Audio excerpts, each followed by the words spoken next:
서울 청계천 골목 어귀 오래된 빨래방 하나가 아침 햇살 속에서 조용히 문을 열었습니다. 정미화는 이른 새벽에 맞춰 세탁기를 닫고 바닥을 정리한 뒤 셀프 바구니를 가지런히 정돈했습니다. 이 빨래방은 IMF 때 남편과 사별한 뒤 그녀가 삶을 이어가기 위해 차린 공간이었고, 그곳은 세탁기 돌아가는 소리와 삶의 무게가 겹쳐지는 작은 우주였습니다. 그날도 어김없이 손님들이 하나둘 들어왔습니다. 그중 유독 눈에 띄는 청년이 있었지요. 얼핏 보면 고등학생처럼 보였지만 학교 책은커녕 성인 남자들 속옷이 담긴 세탁망을 어깨에 걸치고 있었습니다. 미화는 슬쩍 그를 훑어보며 말없이 고개를 끄덕였고, 청년도 뭔가 말하고 싶다는 듯 머뭇거리다가 그냥 세탁기에 세탁물을 넣었습니다. 며칠 뒤 다시 온 청년은 이번엔 그녀에게 먼저 말을 걸었습니다. 이거 세제는 따로 사야 하나요? 네, 벽에 걸린 자동 판매기에서 뽑으시면 돼요.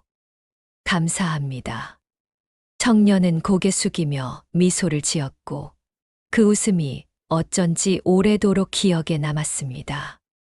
이후로도 그는 일주일에 한두 번씩 꾸준히 빨래방을 찾아왔고, 미화는 자신도 모르게 그가 올 시간을 기다리게 되었지요.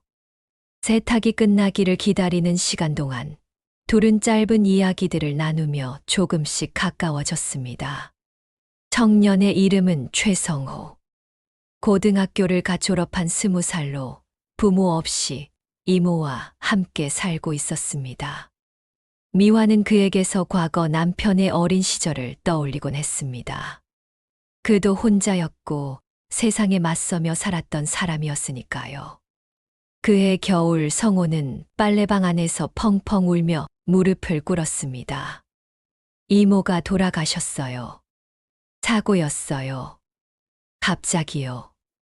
그 말을 들은 미화는 아무 말 없이 성호를 껴안았습니다.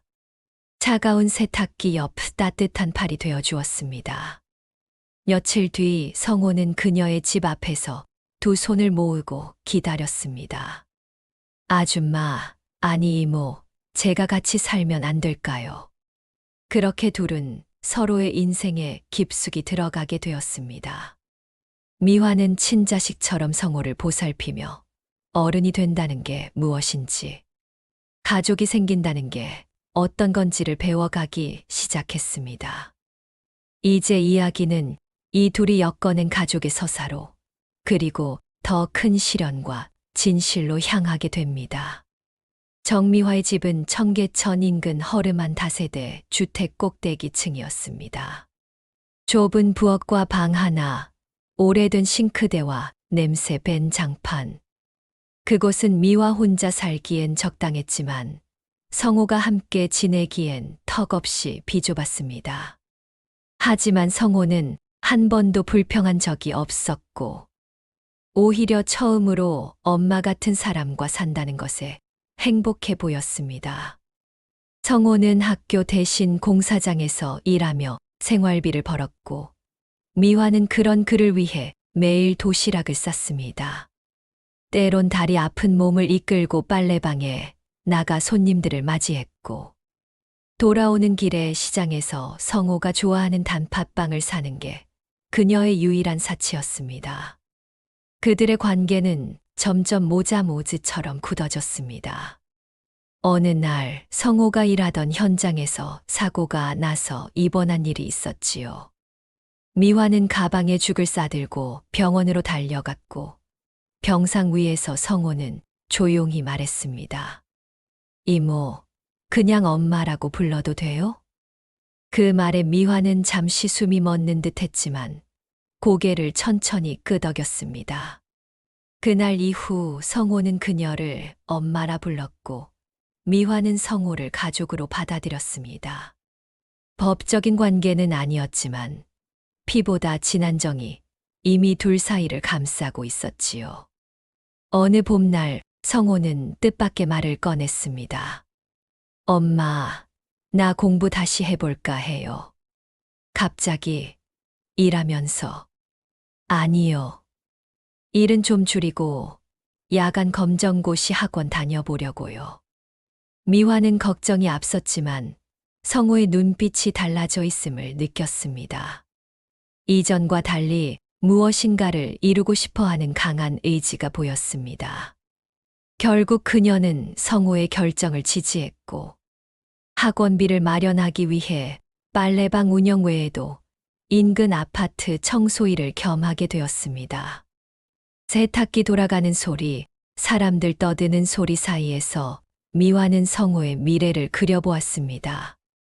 공부해서 대학에 가고 그가 원하는 사람이 되는 꿈을 그녀도 함께 꿨던 것이지요. 성호는 검정고시를 우수한 성적으로 통과했고 이후엔 장학금까지 받아가며 로스쿨에 진학하게 되었습니다. 자랑스러운 아들이었고 누구보다 열심히 살아낸 청년이었습니다. 미화는 더 이상 외롭지 않았고 삶에 대한 의미를 되찾은 듯 했습니다. 하지만 그런 날들이 너무 오래 이어지면 사람 마음은 한편으로 불안해지기 마련입니다. 행복한 시간이 오래 지속될 수 없다는 불길한 예감이 그림자처럼 그녀의 곁을 맴돌기 시작했습니다. 그리고 그 조짐은 상견례라는 이름으로 찾아왔습니다. 이제 이야기는 그 상견례를 둘러싼 혼란과 비밀, 갈등으로 나아가려 합니다. 성호가 로스쿨에 다니며 만난 여자친구는 다정하고 밝은 사람이었습니다. 인권 변호사를 꿈꾸는 그녀는 사람을 대할 때 눈을 마주치며 웃는 법을 아는 사람이었고 미화도 그런 모습에 마음을 놓을 수 있었습니다. 둘은 좋은 관계를 유지했고 자연스레 결혼 이야기도 오가기 시작했습니다. 그러던 어느 날 미화는 우연히 빨래방 손님을 통해 상견례가 끝났다는 소문을 듣게 되었습니다. 말도 없이 처음에는 오해겠거니 했지만 며칠 뒤 진실이 밝혀졌습니다. 성호가 여자친구의 부모님께 자신을 고아라고 소개하고 상견례 자리에 미화를 부르지 않았다는 사실이었습니다. 왜 그랬냐고 묻는 그녀에게 성호는 짧게 대답했습니다. 미안해요. 그냥 말하기가 어려웠어요. 그 짧은 한마디는 미화의 심장을 찢는데 충분했습니다. 그녀는 남의 자식도 아닌 이모의 아들로 태어나 하루하루 성호를 키워냈고 온몸이 부서지도록 일하며 그를 지금의 자리까지 올려놓았습니다. 그런데도 성호는 그녀를 자신의 부끄러운 과거처럼 감췄던 것이었습니다. 미화는 침묵했습니다. 말로는 그를 용서할 수 있다고 말했지만 마음속 깊은 곳에서는 내가 가족이 아니었구나라는 쓰라린 감정이 피어올랐습니다. 하지만 그런 감정을 드러낼 수는 없었습니다. 성호는 그녀의 전부였으니까요. 며칠 뒤 성호가 집에 다녀갔습니다. 오랜만에 마주한 그의 얼굴은 야위고 창백했으며 눈빛은 불안정했습니다. 미화는 애써 아무렇지 않게 웃으며 물었습니다. 상견례는 잘 끝났니? 응, 뭐 그냥. 그리고는 방으로 들어간 성호가 무언가를 꺼내와 미화에게 건넸습니다. 그건 병원에서 발급된 건강검진 결과였습니다. 미화는 서류를 펴보다가 손끝이 떨리는 것을 느꼈습니다. 성호는 말기 암 진단을 받고 있었습니다. 너무나도 충격적인 현실에 미화는 그대로 바닥에 주저앉고 말았습니다. 그런 그녀 앞에서 성호는 울지도 않았습니다. 단지 조용히 말했습니다. 미안해요. 엄마, 나 진짜 미안해요. 이 모든 행동, 상견례에서 그녀를 부르지 않았던 일, 고아라고 거짓말을 했던 일, 모두가 이 병 때문이었습니다. 그는 이별을 준비하고 있었고, 그 준비는 자기만의 방식으로 그녀를 지키려 했던 것이었습니다. 하지만 미화는 고개를 저었습니다. 왜 혼자서 다 짊어지려 했니? 가족이잖니, 우린. 그제야 성호의 눈에서 눈물이 떨어졌습니다. 그는 미화 앞에 무릎을 꿇고 엉엉 울었습니다. 그렇게 둘은 현실이라는 벽 앞에서 무너져 내렸습니다. 하지만 미화는 곧 이를 악물었습니다. 이 아이를 위해 다시 싸워야겠다고 결심했습니다. 이제 그들은 병이라는 거대한 시련 앞에 섰고 미화는 아들을 지키기 위한 싸움을 시작하려 합니다. 미화는 서류를 붙잡은 채 밤새 한숨도 자지 못했습니다. 성호의 병명을 머릿속에 반복하며 애써 침착하려 했지만 손끝은 계속 떨렸고 심장은 불안한 북소리처럼 요동쳤습니다. 새벽이 되자 그녀는 이불을 정리하고 조용히 컴퓨터 앞에 앉았습니다. 말기암 생존율, 로스쿨생 암치료, 젊은 나이에 암 진단 같은 검색어들이 연이어 화면을 채웠고 그녀의 얼굴은 점점 더 창백해졌습니다. 그날 아침 성호는 회사에 휴직계를 제출하러 갔습니다. 미화는 그의 짐을 정리하며 묵묵히 챙겨뒀던 사진들과 편지를 꺼냈습니다. 벽에 붙은 사진 속 고등학교 검정고시 합격증을 들고 환하게 웃던 성호의 얼굴이 눈에 밟혔습니다. 그때 그녀는 다짐했었습니다. 이 아이가 어디까지 가는지 끝까지 지켜보겠다고요. 성호가 돌아오자 미화는 아무렇지 않은 척 고개를 들었습니다. 치료는 어디서 받을 건데? 아직 생각 못했어요. 그럼 지금부터 생각해야지. 안 가면 내가 끌고 간다. 성호는 조용히 웃으며 고개를 끄덕였습니다.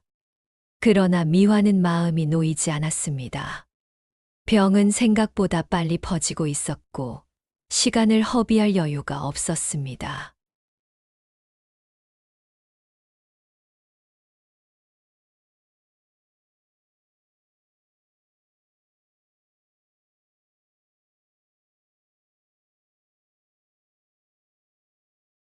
그녀는 문을 열자마자 울며 말했습니다. 어머니, 저 상견례 날 왜 어머니가 안 오셨는지 이제야 알았어요. 제가 너무 미안해요. 성호가 그런 이유로 날 밀어내려고 한 거였어요. 미화는 말없이 그녀를 안았습니다. 이미 늦은 후회가 아니라 이제라도 함께 싸울 사람 하나가 늘었다는 사실에 감사했습니다. 그날 밤 세 사람은 함께 저녁을 먹으며 치료 계획을 세웠습니다. 성호는 말없이 밥을 먹었고 미화는 정성껏 지은 미역국을 그의 그릇에 떠주며 말했습니다. 너 아직 생일도 안 지났잖니. 다음 생일엔 꼭 건강하게 같이 밥 먹자. 성호는 말없이 고개를 끄덕이며 국을 한 숟갈 떠올렸습니다. 그 한 입이 참 무거워 보였습니다. 이제 그들은 본격적인 치료를 위한 준비에 돌입하게 됩니다. 감당하기 힘든 여정이지만 함께 싸울 사람과 마음을 나눌 가족이 있기에 끝까지 버텨볼 용기를 얻게 됩니다. 출국 준비는 숨 가쁘게 진행되었습니다. 병원 측에서 초청장을 보내고 성호와 그의 여자친구는 치료 동의를 받기 위해 각종 서류를 준비했습니다. 미화는 새벽마다 파출부 일을 나가면서도 짬을 내어 약국, 보험사, 은행을 오갔습니다. 허리보다 무거운 마음을 이고 다니는 일상이었지만 그녀는 단 한 번도 투덜대지 않았습니다. 공항에서 아들과 며느리 될 아이를 배웅하던 날, 미화는 아이처럼 펑펑 울고 말았습니다. 미안해. 아픈 내 앞에서 우는 거 아니란 거 아는데 엄마가 미안하다. 괜찮아요. 엄마 울어도 돼요. 나 다 고치고 돌아올게요. 성호는 마지막 순간까지 엄마를 꼭 안아주고 비행기에 올랐습니다. 그들이 떠난 후 미화는 곧장 사부인과 함께 전원주택을 알아보기 시작했습니다. 그건 성호가 미국으로 떠나기 직전 그녀에게 남긴 말 때문이었습니다. 엄마, 나 돌아오면 우리 전원주택에서 살자. 내가 엄마를 위해 예쁜 정원 있는 집을 지을게. 말뿐인 줄 알았던 그 꿈을 성호는 메모지 한 장에 상세하게 적어두었고 통장까지 함께 건넸습니다. 미화는 그 마음을 허투루 넘길 수 없었습니다.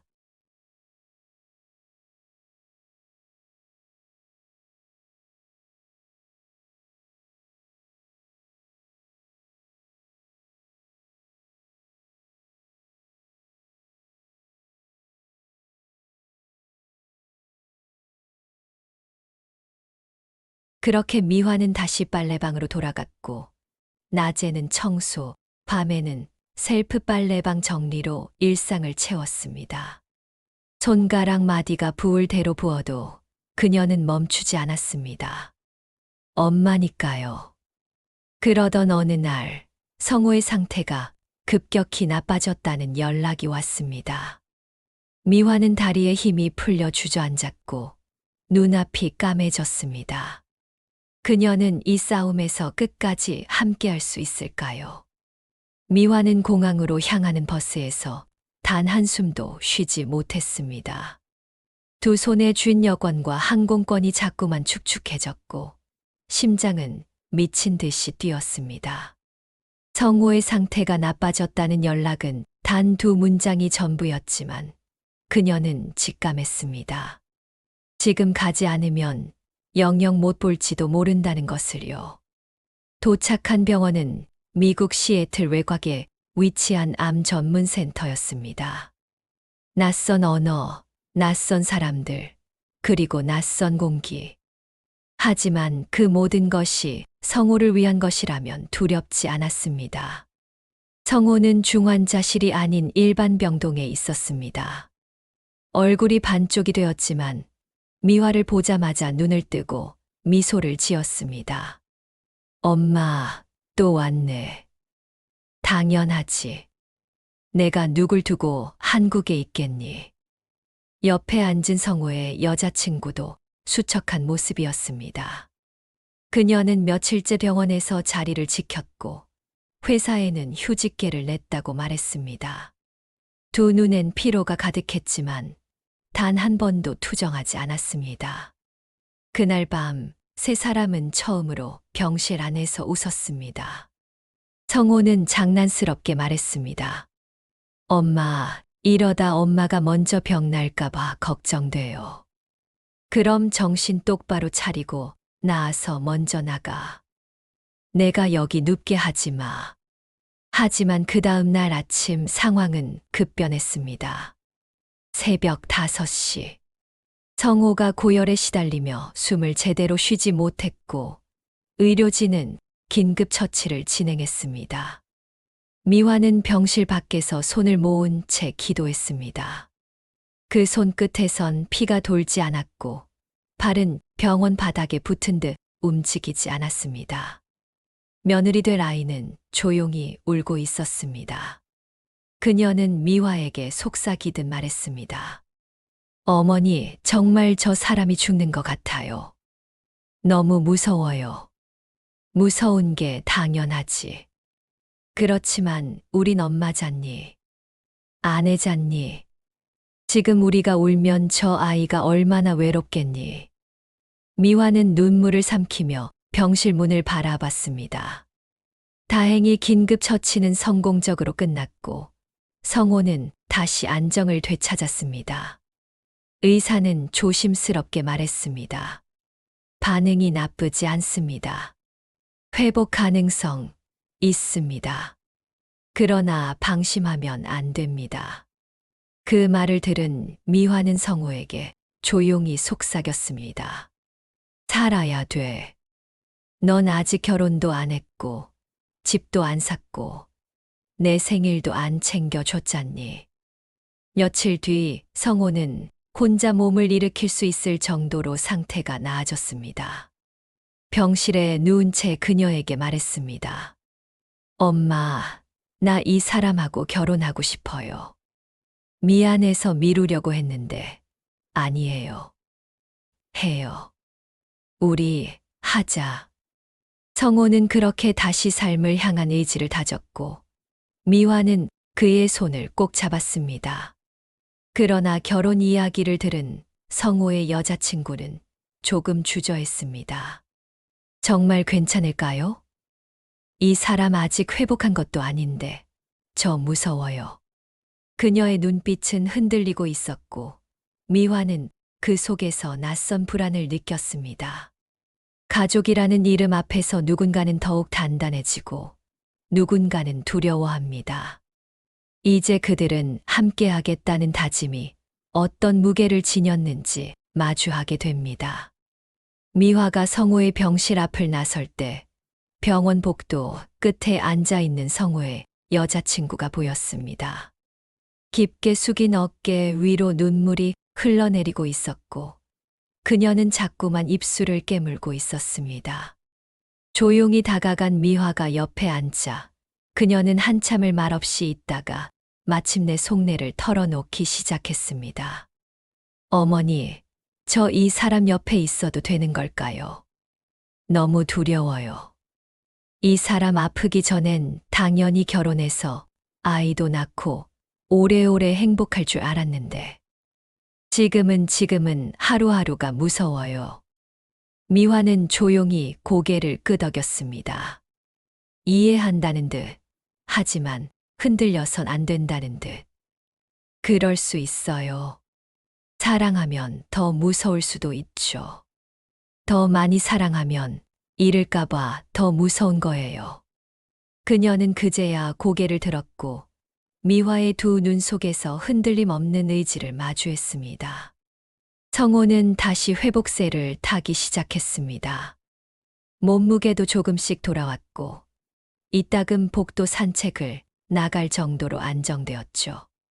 미국에 온 지 2달, 세 사람은 병원 근처의 작은 아파트의 거처를 마련해 함께 살고 있었습니다. 가족처럼, 아니 어쩌면 가족 이상으로 단단해진 관계였지요. 그러던 중 의사가 조심스럽게 한 제안을 했습니다. 회복 경과가 좋아서 조기 귀국을 고려해 볼 수 있을 것 같습니다. 한국에서도 충분히 이어갈 수 있는 치료입니다. 그 말에 모두가 안도의 숨을 내쉬었습니다. 미화는 가장 먼저 전원주택 생각을 했습니다. 아들이 돌아올 집, 아들이 심은 나무와 기대어 쉴 마루가 있는 집. 그녀는 이미 마당 있는 집을 매입해 손질하고 있었고 아들에게 말없이 준비해 둔 그 공간을 떠올리며 벅찬 감정을 억눌렀습니다. 하지만 정작 성호는 조기 귀국을 망설였습니다. 혹시라도 몸 상태가 다시 나빠지면 어쩌냐며 아직은 자신이 준비되지 않았다고 말했습니다. 그날 밤 여자친구가 조용히 말했습니다. 그럼 우리 여기서 결혼해요. 어차피 결혼식이라는 게 장소가 중요한 건 아니잖아요. 이대로 계속 미루면 난 더 겁날 것 같아요. 성호는 멍하니 그녀를 바라보다 고개를 숙였습니다. 고마워. 그런데 안 돼. 널 과부 만들 순 없어. 말끝이 처연하게 떨렸습니다. 미화는 한참을 지켜보다 조용히 말했습니다. 사랑하는 사람을 버리는 게 지키는 거라고 생각하는 건 내 아버지도 그러셨단다. 병이 들었을 때 날 떠났지. 널 위해서라고 했지만 남겨진 사람은 그 말을 이해하기까지 너무 오래 걸렸어. 그러니 널 사랑하는 사람이 지금 내 옆에 있겠다면 그 손 놓지 마라. 그 말에 성호는 처음으로 크게 울었습니다. 며칠 후 두 사람은 병원 작은 정원에서 소박한 약속식을 올렸습니다. 진짜 결혼은 나중에, 하지만 지금은 서로의 손을 굳게 잡고 있다는 증표처럼요. 그날 미화는 아이처럼 웃었습니다. 그리고 다짐했습니다. 이 아이들 무슨 일이 있어도 내가 지킬 거라고요. 하지만 아직 시련이 모두 끝난 것은 아닙니다. 삶은 때로 마지막 순간까지도 이별을 준비시킵니다.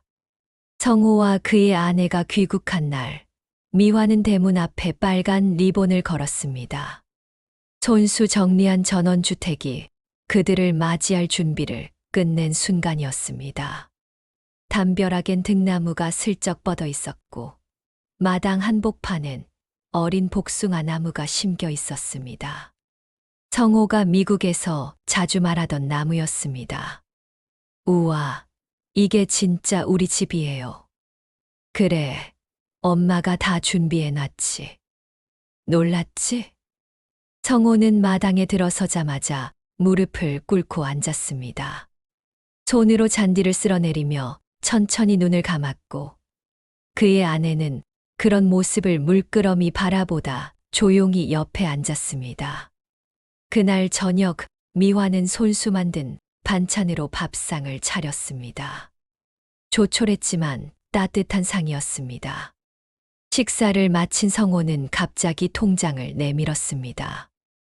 엄마, 이건 이제 진짜 엄마 거예요.